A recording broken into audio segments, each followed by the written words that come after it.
Today we're going to be talking about domain and range of a function. So all of our graphs and charts and everything are going to be functions, and we're going to be identifying the domain and range of a graph, or of a set of ordered pairs, or a set of ordered equations. Okay. So just a quick reminder that our domain are the x values of a function. Okay? They are the input. They are the independent variable. When we are looking at a graph, they are the horizontal values. Okay? While the range are the y values of a function, the output, the dependent variable. They're the one that change. Okay, and you look at the graph vertically, so those are the values that are up and down.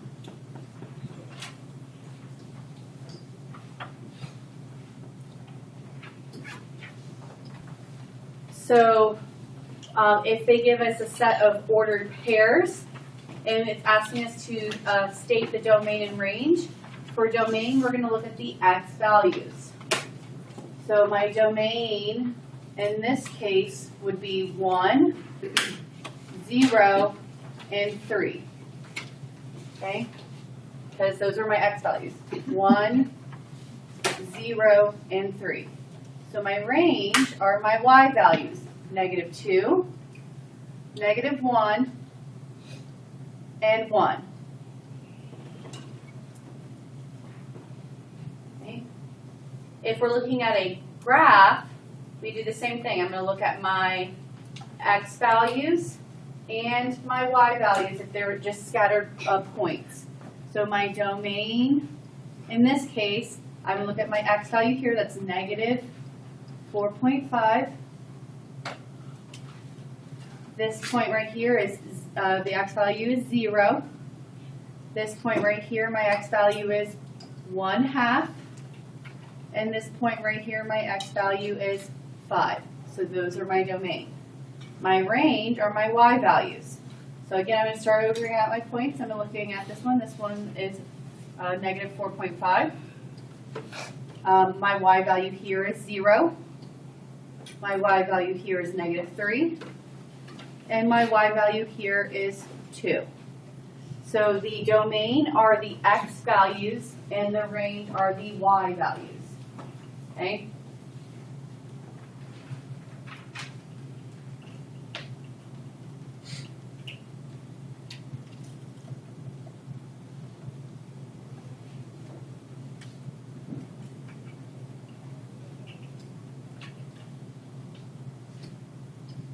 Right.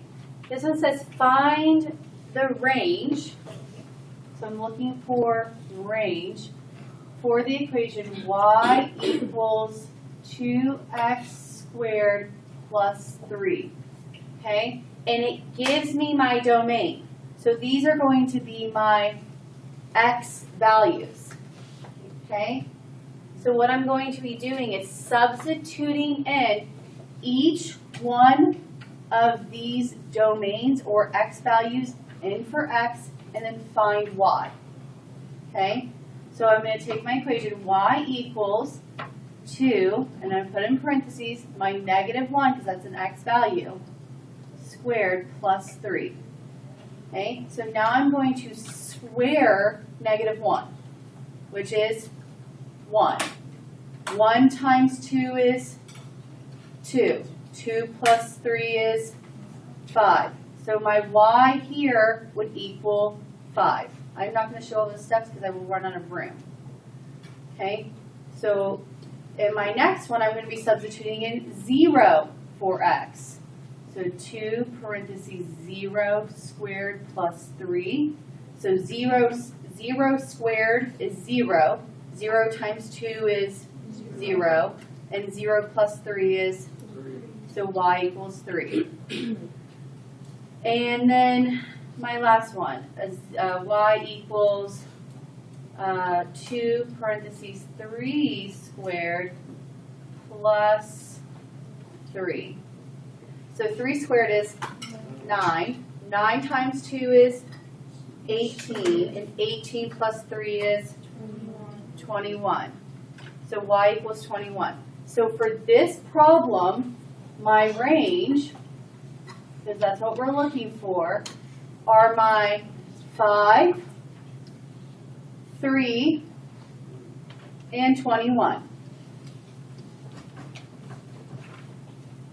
So this was my answer.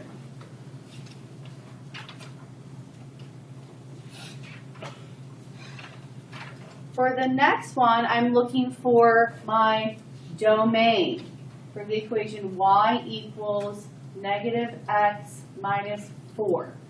And they give me the ranges. So where am I going to substitute these numbers in for? I think you know, you were going to say it. For y, because my range numbers are y. So I'm going to substitute in 3 for y and then solve for x. Or negative 3 for y, I'm sorry. So negative 3 equals negative x minus 4. Okay, so I'm going to solve this equation for x. Okay, I'm not going to write all the steps, but then x is going to equal negative 1. Because I would add 4 to both sides and get positive 1. Then I would divide by negative 1 and get negative 1. Okay? And then I'm going to substitute negative 1 in for y.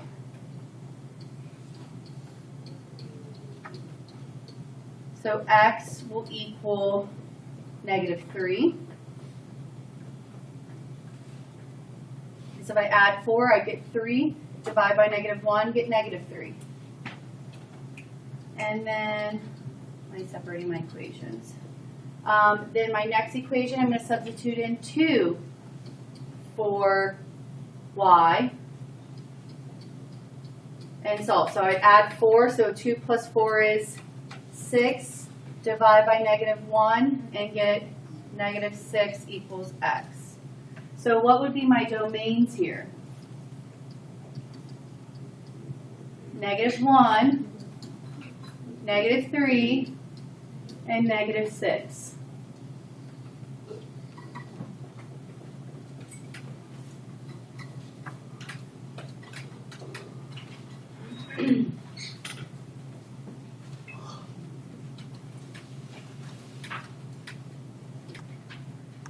So when we're looking at a graph, we're going to be identifying the domain and range.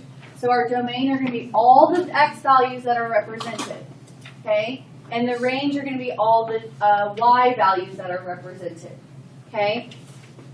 So domain, so I'm looking at this graph. This graph continues going on forever. So eventually, it's going to hit every single x value. As it goes up, it's going to spread, okay? So if that is the case, my domain is going to be all real numbers. And he represented by the negative infinity to positive infinity.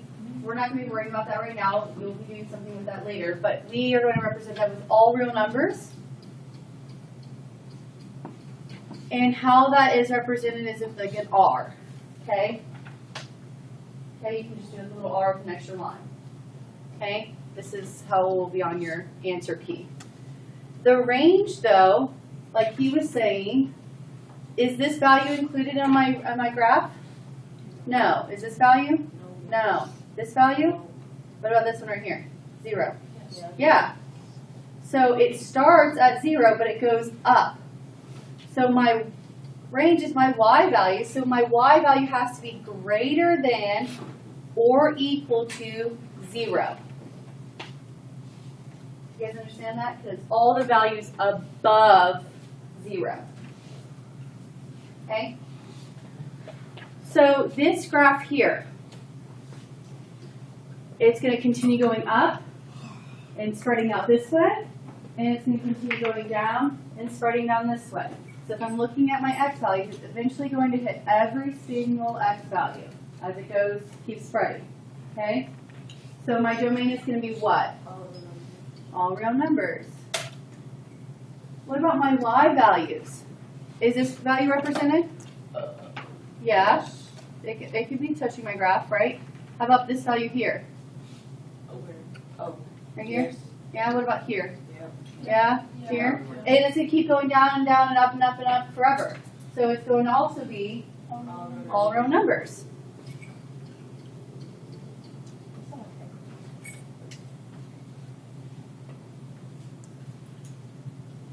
So normally, unless your line is stopping, if your line is going in opposite directions and it's going to keep going on forever, it's going to be all real numbers.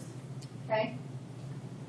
So if we keep that in mind for our next one, this one's going in opposite directions and it's going on forever. So what is my domain going to be?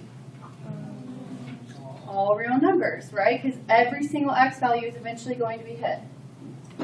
And then what about my range? Is every single y value going to eventually be hit with my? Yes. Yeah. Because if we keep going, it's going to keep going. So it would also be all real numbers. Okay. My domain here. Is this value here represented in my domain? No. What about this one? No. How about this one? Yes. Yes. So it starts at 0 and goes all the way to infinity and beyond. Okay? So my domain has to be x is my domain symbol or variable. Has to be greater than or equal to 0. Okay? Because it will be greater than or equal to 0. How about my range? Are these values represented? No? Here? Yes. Yes. So my range is going to be y is greater than or equal to 0 because it's going to be every y value that is greater than or equal to 0.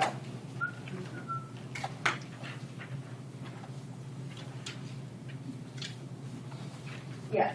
I'm guessing who's between the z and the r. Domain is x values, range are y values. Okay?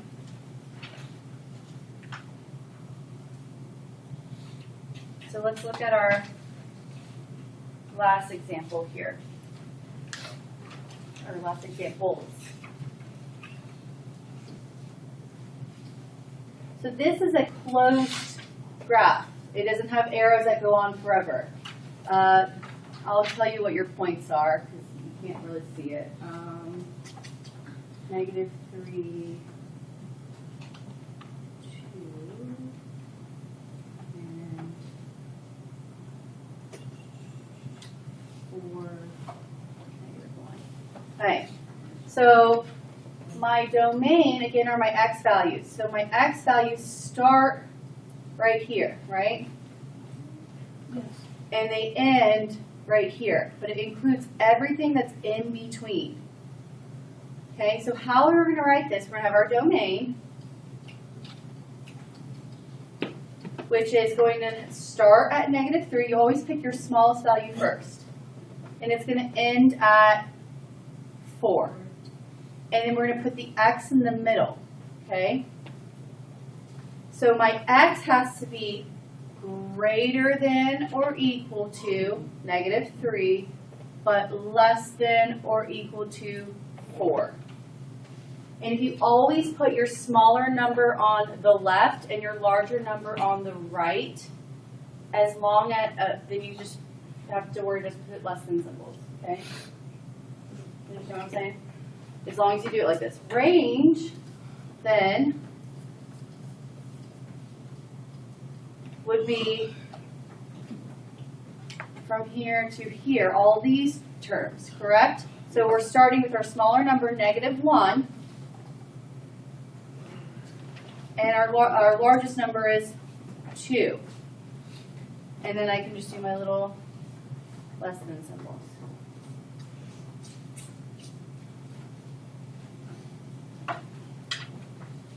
All right, let's think about our domain here. Our domain goes from 1, -2, right?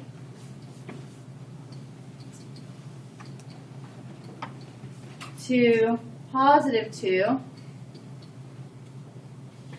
So can somebody help me write my range? What are my range going to be?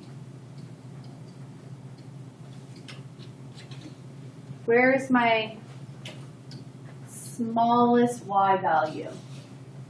Is it here? No. What about here? Yeah. Yeah, what is that value there? 0, right? So I'm going to write 0 less than or equal to y, because it's y value. And what would be my greatest or largest y value? 2. And that is how you find domain and range of a function or graph.